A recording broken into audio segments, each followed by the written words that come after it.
Assalamualaikum sahabat, jumpa lagi di sini di Cerita Ruqyah Syariah.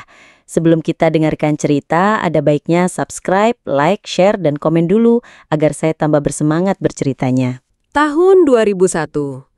Di sebuah kota kecil yang masih lekat dengan tradisi dan warisan leluhur, Guru Yudi memulai langkah pertamanya sebagai praktisi Ruqyah Syariah. Ia masih muda saat itu, penuh semangat dan tekad untuk membantu mereka yang diganggu oleh makhluk tak kasat mata. Alat bantu ruqyah yang ia gunakan pun sederhana. Sebuah tape recorder tua dan kaset berisi lantunan ayat-ayat Al-Quran. Suatu hari, ia menerima panggilan dari seorang pria yang mengaku keluarganya mengalami gangguan spiritual. Bukan 1 atau 2 orang, tapi 10 anggota keluarga sekaligus. Rumahnya besar, bergaya lama, dengan dinding kayu yang sudah mulai lapuk dan aroma lembab yang menyengat sejak pintu dibuka. Tuan rumah menyambut dengan wajah cemas. "Kami sudah siapkan tape recorder sendiri, Guru, biar kaset ruqyah bisa diputar saat proses berlangsung," katanya sambil menunjuk ke sudut ruangan. Di sana, sebuah tape recorder duduk tenang di atas meja kecil, seolah menunggu perintah. Guru Yudi memulai dengan doa pembuka, lalu meminta semua anggota keluarga duduk melingkar. Ia memasukkan kaset ruqyah ke dalam tape recorder dan menekan tombol play. Detik pertama kaset diputar, suasana langsung berubah. Udara terasa berat, lantunan ayat suci menggema di ruangan, dan tiba-tiba seorang wanita muda di antara mereka menjerit. Tubuhnya kejang, matanya membelalak, dan suara yang keluar dari mulutnya bukan lagi miliknya. Belum sempat Guru Yudi mendekat, 2 orang lainnya ikut kesurupan. Salah satunya menangis sambil mencakar lantai, sementara yang lain tertawa dengan suara parau yang tak manusiawi. Dan saat itu terjadi, tape recorder yang memutar kaset ruqyah mulai bergetar. Suara kaset mendadak melambat, seperti ditarik oleh kekuatan tak terlihat. Lalu, boom! Asap mengepul dari dalam mesin. Api kecil menyala di bagian belakang, membakar kabel dan membuat semua orang panik. Guru Yudi segera mematikan alat itu dan menarik kaset keluar. Tapi, yang mengejutkan, kasetnya utuh, tidak meleleh, tidak terbakar. Hanya tape recorder yang hangus, seolah benda itu menolak menjadi perantara ayat suci. Setelah suasana sedikit tenang, Guru Yudi melanjutkan ruqyah secara manual, membacakan ayat-ayat langsung dari mulutnya. Jin yang merasuki tubuh-tubuh itu mulai bicara. Salah satu mengaku dikirim oleh seseorang yang menyimpan dendam lama. Yang lain menyebut dirinya sebagai penjaga darah. Jin yang diwariskan dari leluhur keluarga tersebut. "Rumah ini bukan milik kalian," kata jin itu melalui tubuh seorang pria tua. "Kami sudah tinggal di sini jauh sebelum kalian lahir. Leluhur kalian membuat perjanjian. Dan kami belum dibebaskan." Guru Yudi menatap sekeliling. Rumah itu memang terasa berbeda. Ada lukisan tua di dinding, patung kayu di sudut, dan lemari antik yang terkunci rapat. Ia tahu gangguan ini bukan sekedar sihir kiriman. Ada sesuatu yang lebih dalam, lebih tua yang bersemayam di rumah itu. Malam itu, ruqyah berlangsung hingga dini hari. Beberapa jin berhasil dikeluarkan. Tapi Guru Yudi tahu, ini baru permulaan. Tape recorder yang terbakar adalah pertanda. Ada kekuatan yang menolak untuk diusik. Dan rumah itu menyimpan lebih banyak rahasia daripada yang terlihat. Setelah insiden kaset terbakar, Guru Yudi tak bisa tidur. Ada sesuatu yang mengganggu pikirannya. Bukan hanya jin yang merasuki tubuh, tapi kata-kata mereka. Perjanjian darah, penjaga warisan, belum dibebaskan. Semua itu bukan istilah biasa dalam dunia ruqyah.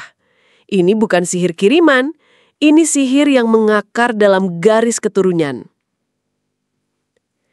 Keesokan harinya, ia kembali ke rumah keluarga itu. Kali ini, ia datang bukan sebagai peruqyah, tapi sebagai penyelidik spiritual. Ia meminta izin untuk melihat seluruh bagian rumah, termasuk gudang tua di belakang yang selama ini tak pernah dibuka. Gudang itu gelap, berdebu, dan penuh dengan benda-benda antik. Di sudut ruangan, ia menemukan sebuah peti kayu yang terkunci. Setelah dibuka dengan paksa, di dalamnya terdapat kain kafan yang sudah menguning, botol-botol kecil berisi cairan hitam, dan sebuah buku tua bersampul kulit. Tulisan di dalamnya bukan bahasa Indonesia, tapi aksara Jawa kuno bercampur dengan simbol-simbol asing. Salah satu halaman menampilkan diagram tubuh manusia dengan garis-garis merah yang menghubungkan jantung, tangan, dan kepala. Di bawahnya tertulis, sihir warisan hanya bisa diputus dengan ikrar pemutusan dan ibadah yang dijaga kuat. Jika tidak, ia akan kembali menuntut haknya. Guru Yudi mulai menyusun potongan-potongan misteri. Leluhur keluarga ini kemungkinan besar pernah melakukan perjanjian dengan entitas gaib, mungkin untuk kekuasaan, perlindungan, atau balas dendam. Sebagai imbalannya, mereka menyerahkan darah keturunan mereka sebagai jaminan. Dan kini, generasi baru harus menanggung akibatnya. Guru Yudi memanggil kepala keluarga dan bertanya, apakah ada cerita lama tentang nenek moyang kalian, sesuatu yang tidak biasa? Pria itu terdiam lama, lalu berkata pelan, kakek buyut kami dulu dikenal sebagai dukun sakti, tapi setelah ia meninggal, keluarga kami dilarang menyebut namanya. Ada larangan untuk membuka gudang dan setiap anak laki-laki harus diberi nama yang tidak mirip dengannya. Larangan-larangan itu bukan tanpa alasan. Mereka adalah bentuk pengikat agar sihir tidak aktif. Tapi sesuatu telah memicunya kembali. Mungkin karena salah satu anggota keluarga melanggar pantangan atau karena ada ritual yang tak sengaja dibuka. Guru Yudi memutuskan untuk melakukan ruqyah lanjutan. Saat ayat dibacakan, buku itu mulai bergetar. Halaman-halamannya terbuka sendiri. Dan dari dalamnya keluar asap tipis berwarna merah. Salah satu anak perempuan tiba-tiba pingsan. Dan saat sadar, ia menangis sambil berkata, aku melihat kakek buyut berdiri di depan pintu. Ia marah. Ia bilang kita telah mengkhianatinya. Guru Yudi tahu, ini bukan sekedar gangguan jin. Ini adalah konflik antara warisan spiritual dan kehendak manusia. Sihir yang diturunkan lewat darah tidak bisa dihapus begitu saja. Ia harus dihadapi, dipahami, dan diputus dengan keberanian. Malam itu, Guru Yudi menulis satu kalimat di buku catatannya. Sihir warisan adalah kutukan yang menyamar sebagai tradisi. Dan darah adalah kunci awal yang membuka perjanjian itu, namun untuk menutupnya tak perlu menumpahkan darah kembali. Malam ketiga sejak ruqyah pertama, suasana rumah keluarga itu semakin tak menentu.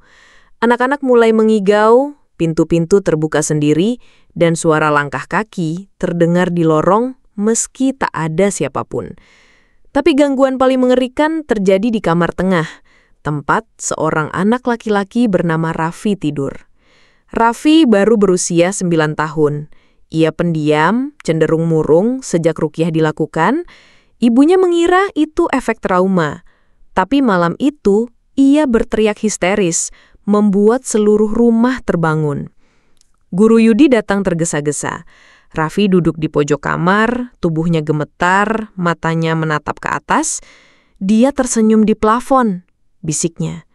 Dia nggak punya mata, tapi dia senyum terus. Plafon kamar itu polos, hanya ada satu lampu gantung tua. Tapi saat Guru Yudi menatapnya, ia merasakan tekanan aneh di dadanya. Seolah ada sesuatu yang menatap balik dari balik kayu lapuk itu. Ia membaca ayat kursi pelan dan lampu gantung mulai berayun sendiri. Raffi kembali bicara, kali ini dengan suara yang bukan miliknya. Kakek bilang, jangan buka buku itu. Kalian sudah melanggar. Sekarang dia bangun. Guru Yudi tahu, ini bukan jin biasa. Ini adalah manifestasi dari sihir warisan yang mulai aktif. Senyum di plafon bukan sekedar penampakan, itu adalah simbol. Dalam beberapa tradisi kuno, senyum tanpa mata melambangkan entitas yang sudah melewati batas antara dunia manusia dan alam gaib. Ia tidak lagi membutuhkan penglihatan karena ia sudah menyatu dengan darah keturunannya. Guru Yudi meminta semua orang keluar dari kamar. Ia duduk sendiri di lantai, menatap plafon, lalu mulai membaca ayat-ayat pemutus sihir warisan. Tapi semakin ia membaca, semakin berat udara terasa. Dinding kamar mulai berembun, dan dari sudut plafon muncul tetesan air berwarna merah. Tiba-tiba, suara tawa terdengar, pelan, serak, dan berulang, bukan dari mulut manusia, tapi dari dalam kayu. Guru Yudi berdiri, mendekati titik tetesan itu, dan menyentuhnya. Cairan itu bukan darah, tapi minyak wangi yang biasa digunakan dalam ritual pemanggilan arwah. Ia sadar, ada yang mencoba membuka portal, bukan dari luar, tapi dari dalam keluarga itu sendiri. Seseorang, mungkin tanpa sadar, telah melakukan ritual yang mengaktifkan sihir warisan, dan entitas yang muncul bukan jin biasa, tapi penjaga warisan yang disebut dalam buku tua. Guru Yudi keluar dari kamar dan bertanya pada Ibu Raffi, apakah ada anggota keluarga yang pernah belajar ilmu spiritual atau kebatinan? Wanita itu terdiam, lalu mengaku bahwa suaminya, Ayah Raffi, pernah belajar ilmu pengasihan dan pelindung diri dari seorang guru tua di desa. Tapi ia berhenti setelah mimpi buruk terus menghantuinya. Dia bilang pernah melihat wajah tersenyum di langit-langit saat tidur. Tapi kami kira itu cuma mimpi. Guru Yudi tahu, senyum itu bukan mimpi. Itu adalah tanda bahwa perjanjian lama mulai aktif kembali. Dan Raffi, sebagai keturunan langsung, menjadi pintu masuk. Malam itu, Guru Yudi melakukan ruqyah khusus di kamar Raffi. Ia menggambar lingkaran pelindung dengan garam dan air zam-zam, lalu menyalakan 7 ayat ruqyah dari kaset cadangan. Kali ini tidak ada tape recorder. Ia menggunakan pemutar digital. Lebih aman. Saat ayat diputar, plafon mulai bergetar. Dari balik kayu muncul bayangan wajah, tanpa mata, tapi dengan senyum lebar. Wajah itu tidak bergerak, hanya diam, menatap ke bawah. Tapi Raffi mulai menangis, tubuhnya kejang, dan suara dari mulutnya berkata, "Kalian harus bayar. Darah harus dibayar." Guru Yudi membaca ayat pemutus dengan suara lantang. Bayangan itu mulai memudar, tapi senyumnya tetap ada. Baru setelah ayat terakhir dibacakan, wajah itu lenyap, dan plafon kembali tenang. Tapi Guru Yudi tahu, ini belum selesai. Senyum itu bukan ancaman terakhir. Ia adalah pengingat bahwa sihir warisan tidak bisa dihapus dengan satu ruqyah. Ia harus dilawan dengan sejarah, dengan pengakuan, dan dengan keberanian untuk memutus rantai yang sudah terikat sejak generasi pertama. Malam itu, rumah keluarga Raffi kembali dipenuhi ketegangan. Setelah wajah tersenyum di plafon menghilang, gangguan tak berhenti, justru semakin menjadi. Lampu-lampu berkedip, suara langkah kaki terdengar di atap, dan aroma bunga kenanga menyebar tanpa sumber. Tapi yang paling mengganggu adalah suara jeritan. Panjang, melengking, dan muncul setiap kali azan berkumandang. Jeritan itu bukan dari manusia, tapi juga bukan dari jin biasa. Ia terdengar seperti gabungan tangisan bayi, tawa perempuan, dan raungan binatang. Kadang muncul dari kamar mandi, kadang dari lemari tua, kadang dari bawah lantai kayu. Guru Yudi memutuskan untuk melakukan ruqyah besar-besaran. Ia mengumpulkan seluruh anggota keluarga di ruang tengah. Kali ini, ia tidak hanya membawa ayat-ayat ruqyah, tapi juga air zam-zam, garam, dan minyak hajar aswad yang telah dibacakan doa khusus. Ia tahu, sihir warisan yang aktif tidak bisa dilawan dengan metode biasa. Harus ada pemutusan ikatan spiritual, dan itu berarti menghadapi jeritan itu langsung. Saat ruqyah dimulai, suasana langsung berubah. Udara menjadi dingin, dan satu persatu anggota keluarga mulai menunjukkan reaksi. Seorang wanita muda menangis tanpa sebab. Anak kecil menggigit jarinya hingga berdarah. Dan Raffi kembali kejang. Matanya terbalik dan dari mulutnya keluar suara berat. "Kalian sudah tahu, tapi kalian tetap tinggal. Maka dengarkan jeritan kami." Jeritan itu meledak dari tubuh Raffi, menggema ke seluruh rumah. Dinding bergetar, kaca jendela retak, dan lampu gantung jatuh ke lantai. Tapi Guru Yudi tetap tenang. Ia melanjutkan bacaan, menatap langsung ke arah Raffi dan berkata, "Kalian bukan pemilik tubuh ini. Kalian hanya warisan yang harus diputus." Tiba-tiba, dari lemari tua di sudut ruangan terdengar suara ketukan. Pelan, tapi ritmis. Seolah ada yang ingin keluar. Guru Yudi mendekat, membuka lemari itu, dan menemukan sebuah baju putih yang sudah menguning, dilipat rapi di atas nampan tembaga. Di bawahnya ada secari kertas bertuliskan aksara Jawa kuno. Ia membaca pelan, lalu terdiam. Tulisan itu adalah mantra pemanggil penjaga darah. Entitas yang ditugaskan untuk menjaga perjanjian spiritual antar generasi. Dan baju itu milik kakek buyut keluarga ini, yang dulu dikenal sebagai dukun sakti dan yang kini menjadi sumber jeritan. Guru Yudi membawa baju itu ke tengah ruangan, lalu membacakan ayat pemutus ikatan warisan. Saat ayat dibacakan, jeritan semakin keras. Tapi bukan dari Raffi. Jeritan itu kini keluar dari seluruh sudut rumah, seolah rumah itu sendiri sedang menjerit. Lantai mulai retak, dinding mengeluarkan cairan hitam, dan dari langit-langit muncul bayangan wajah. Bukan tersenyum, tapi menangis. Wajah itu berubah-ubah, kadang tua, kadang muda, kadang tanpa bentuk. Tapi semuanya menatap ke arah baju tua itu. Guru Yudi menyiramkan air zam-zam ke atas baju, lalu membakar kertas mantra itu. Api menyala pelan, lalu padam dengan sendirinya. Dan saat itu terjadi, jeritan berhenti. Sunyi. Raffi terbaring lemas. Anggota keluarga lain menangis, bukan karena takut, tapi karena lega. Rumah itu terasa ringan, seolah beban yang selama ini menggantung akhirnya dilepaskan. Tapi Guru Yudi tahu, ini bukan akhir. Sihir warisan memang bisa diputus, tapi bekasnya tetap ada. Luka spiritual tidak sembuh dalam semalam. Ia harus dijaga, dirawat, dan diisi dengan cahaya. Sebelum pulang, Guru Yudi berpesan, jeritan bukan tanda kelemahan. Ia adalah suara dari masa lalu yang ingin didengar, dan ruqyah adalah cara untuk menjawabnya dengan cahaya. Jaga ibadah kalian dengan baik. Setelah ruqyah besar-besaran yang meredahkan jeritan dan mengusir sebagian gangguan, Guru Yudi tahu satu hal. Semua ini belum selesai. Gangguan bisa diredam, tapi akar masalahnya masih tertanam dalam sejarah keluarga. Dan sejarah itu bukan sekadar cerita. Ia adalah perjanjian spiritual yang harus diputus. Guru Yudi kembali ke rumah itu siang hari, membawa seorang sahabatnya yang juga ahli tafsir dan sejarah spiritual Jawa. Bersama, mereka meneliti buku tua yang ditemukan di gudang. Buku bersampul kulit yang berisi mantra, simbol, dan catatan perjanjian leluhur. Di salah satu halaman, mereka menemukan kalimat yang ditulis dengan tinta merah. Perjanjian ini dibuat atas nama darah.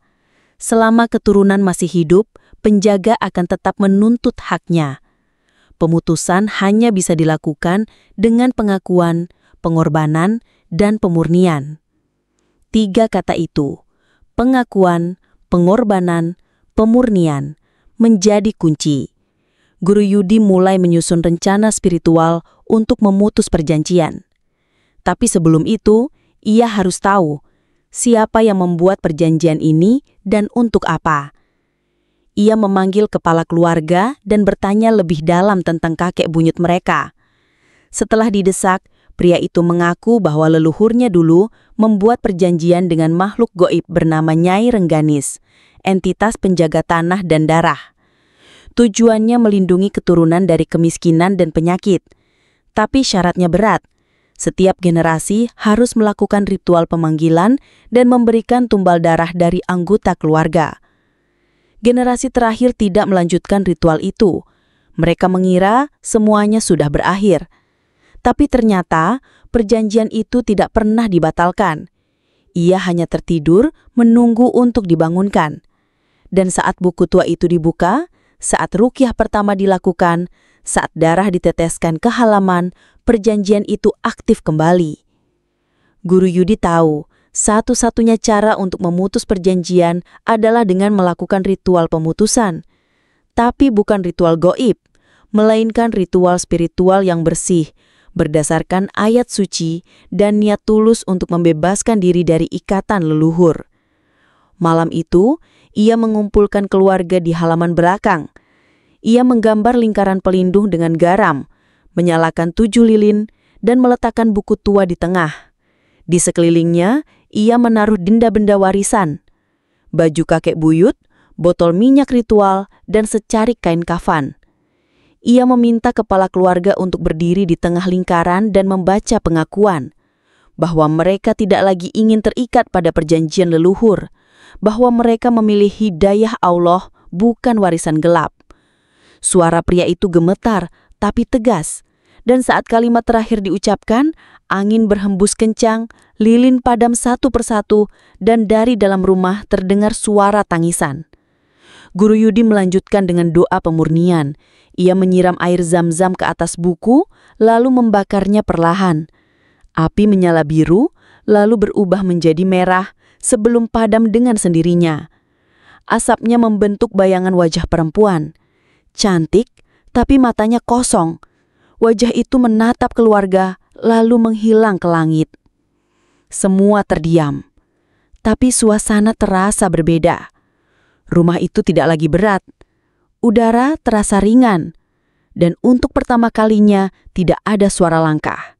Tidak ada jeritan, tidak ada bayangan. Guru Yudi menulis satu kalimat di buku catatannya. Perjanjian spiritual bukan hanya tentang sihir. Ia adalah warisan pilihan. Dan setiap generasi berhak untuk memilih memutusnya. Setelah ritual pemutusan perjanjian dilakukan, rumah keluarga Rapi memasuki fase yang aneh. Tidak ada lagi jeritan, tidak ada bayangan, tidak ada wajah di plafon. Tapi justru karena itulah, Guru Yudi merasa waspada. Keheningan yang terlalu sempurna seringkali menyembunyikan sesuatu yang belum selesai. Ia kembali ke rumah itu 3 hari kemudian, bukan karena panggilan, tapi karena mimpi. Dalam tidurnya, ia melihat seorang lelaki tua duduk di bawah pohon beringin, memegang sebuah benda kecil yang bersinar samar. Lelaki itu tidak bicara, hanya menatapnya, lalu menunjuk ke arah rumah keluarga Rapi. Guru Yudi tahu, masih ada satu pusaka yang belum ditemukan. Pusaka terakhir. Benda yang menjadi inti dari perjanjian leluhur, bukan buku, bukan baju, tapi sesuatu yang lebih pribadi. Sesuatu yang menyimpan niat asli dari sang dukun, bukan hanya perlindungan, tapi kekuasaan. Ia meminta izin untuk menjelajahi rumah sekali lagi, kali ini ke bagian yang belum pernah disentuh, ruang bawah lantai. Di rumah-rumah tua, ruang ini biasanya digunakan untuk menyimpan kayu, alat pertanian, atau benda-benda yang dianggap tidak layak disimpan di dalam rumah. Dengan bantuan kepala keluarga, mereka membuka papan lantai di ruang tengah. Di bawahnya, gelap dan berdebu. Tapi di sudut ruangan, terbungkus kain hitam, mereka menemukan sebuah kotak kayu kecil. Kotak itu terkunci, dan di atasnya terukir simbol yang sama dengan yang ada di buku mantra, lingkaran dengan 3 titik di dalamnya. Saat kotak dibuka, di dalamnya terdapat sebuah cincin tua, terbuat dari perak, dengan batu hitam di tengahnya. Tapi yang membuat Guru Yudi merinding bukan bentuknya, melainkan energi yang keluar darinya. Cincin itu dingin, tapi terasa hidup, seolah benda itu menyimpan kesadaran. Ia memegang cincin itu, dan seketika udara di sekelilingnya berubah. Tidak ada suara, tidak ada gerakan, hanya keheningan mutlak. Tapi dalam keheningan itu, ia mendengar bisikan, bukan dari telinga, tapi dari dalam pikirannya. Aku tidak pernah ingin dilupakan. Aku adalah warisan. Aku adalah kekuatan. Aku adalah pusaka terakhir. Guru Yudi segera menyadari bahwa cincin ini bukan sekadar benda. Ia adalah wadah niat. Dalam tradisi spiritual Jawa, benda seperti ini disebut pengikat niat gaib. Pusaka yang menyimpan tujuan asli dari ritual atau perjanjian. Dan selama benda itu masih ada, niat leluhur masih hidup. Ia membawa cincin itu ke halaman, menaruhnya di atas nampan tembaga, lalu mulai membaca ayat-ayat pemurnian. Tapi kali ini tidak ada reaksi, tidak ada angin, tidak ada bayangan, hanya keheningan. Dan justru itulah tantangannya. Cincin ini tidak bisa dibakar, tidak bisa dihancurkan. Ia harus dinetralkan dengan niat yang berlawanan. Jika niat leluhur adalah kekuasaan, maka niat pemutusan harus berupa keikhlasan. Guru Yudi meminta kepala keluarga untuk menyentuh cincin dan mengucapkan satu kalimat. Kami tidak ingin mewarisi kekuasaan, kami hanya ingin damai. Saat kalimat itu diucapkan, batu hitam di cincin retak pelan. Retakan itu menyebar, lalu cincin pecah menjadi 3 bagian. Tidak ada ledakan, tidak ada jeritan, hanya suara retakan kecil. Dan setelah itu, keheningan yang benar-benar murni. Guru Yudi menatap langit. Malam itu bintang terlihat lebih terang, rumah terasa ringan. Dan untuk pertama kalinya, Raffi tidur tanpa mimpi buruk. Sebelum pulang, Guru Yudi menulis satu kalimat di buku catatannya. Pusaka terakhir bukan benda, ia adalah niat, dan keheningan adalah tanda bahwa niat itu telah dilepaskan.